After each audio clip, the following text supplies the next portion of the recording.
Do you remember David Mencer, a British national currently serving as an Israeli government spokesperson, who previously was associated with the UK Labour Party and even headed its Friends of Israel group? That's the privilege these morons have.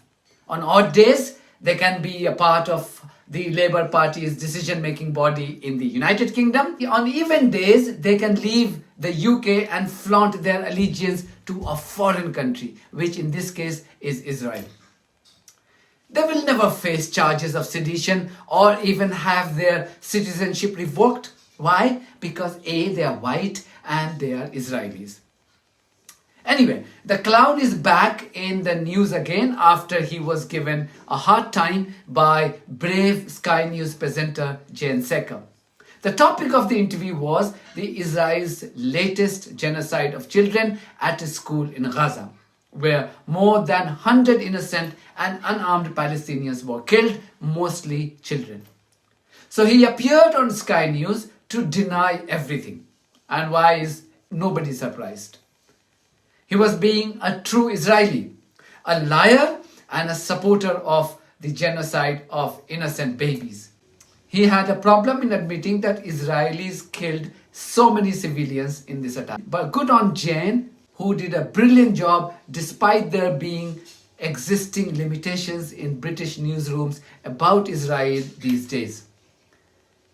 She shamed her Israeli guest by highlighting the crackdown on media by the genocidal regime of war criminal Benjamin Netanyahu and how international media was being deliberately kept out of Gaza to hide Israeli war crimes. Our footage, and we've released this footage, shows very clearly there were no civilians in the area at the time of the blast.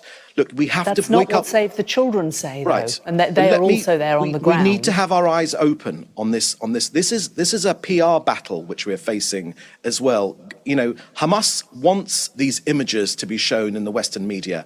Our info is that we got these 19 terrorists. We're pleased about that because you know, the world's a better place without them. We can move on in our battle to but try what and about restore the other peace. 81 is my point. There aren't any 81. That's the truth of the matter. There aren't any. That is not other. what charities are saying there. Right. So unfortunately, lots of people like UNRWA, which is also a charity, they actually participated.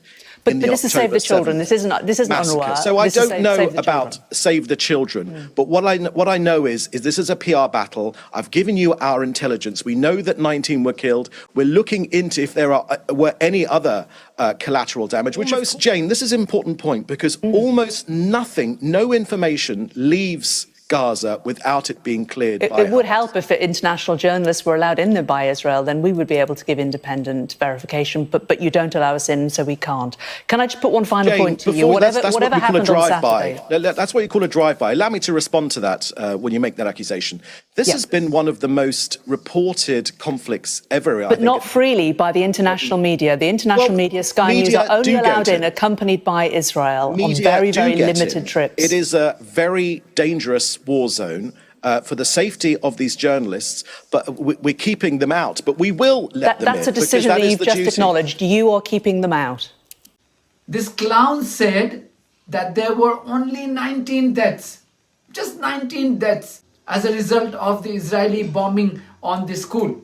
And all those 19, according to this clown, were members of either Hamas or Islamic Jihad. He forgets that Gaza's genocide is the first of its kind being live streamed to people's mobile devices across the world.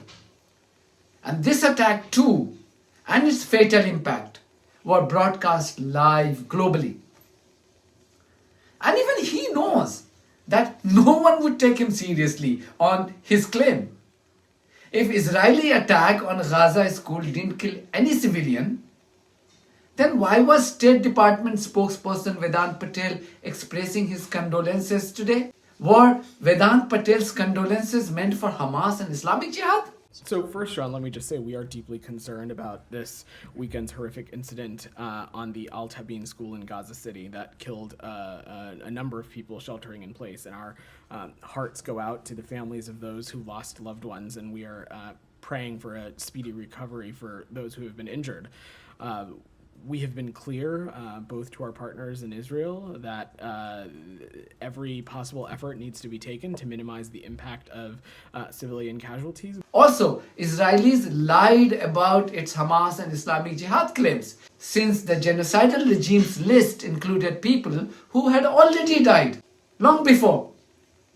Don't take my word for it. Listen to BBC reporter Tom Bateman. There's fairly strong evidence that at least 3 of the people they've published pictures of since Saturday and named were not killed in that incident, were killed in incidents before. That's according to Euromed Human Rights Monitor, who's been going through the list. I mean, one of them, Muntar or Montasar Daher, who Israel described as an Islamic Jihad operative.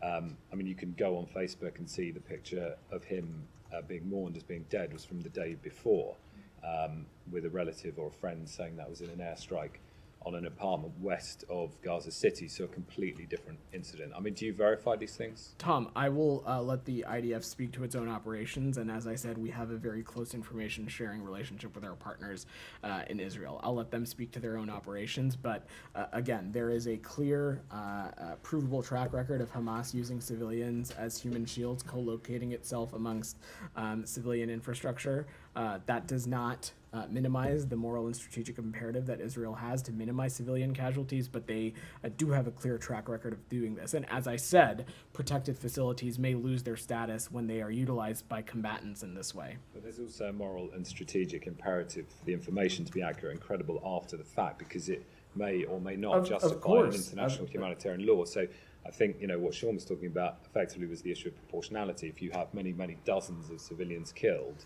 there has to be very strong and clear and overwhelming evidence that those killed created a risk that Israel attacking them gave them a clear military advantage. That's what international humanitarian law says. So if it is emerging that some of these people were actually killed in previous incidents, there's not even an accurate account of people that were killed. There is, of course, lying through his teeth and bullying British presenters have been key traits of this clown. Remember how he demanded the Channel 4 take Israeli side in his interview with Krishnan Gurumurthy in April this year? Krishnan had to kick him out of his show by abruptly ending the interview. Gaza has a right to be... Just before you go, can I ask you as a matter of fact, did Israel bomb the Iranian consulate in Syria? So I've got no comment on that, but what I can share with you is that Daniel Hagari said quite clearly that it wasn't a civilian embassy, it was a military base for Al-Quds. So while I can't but you're not going to deny admit it. no, as I said, that was a military base for the Al-Quds force. Iran, unfortunately, once again, trying to destabilize this region, not for the good of the Palestinian people, not for the good of the Arab world at large, but just to destabilize this region. We're trying to go for peace.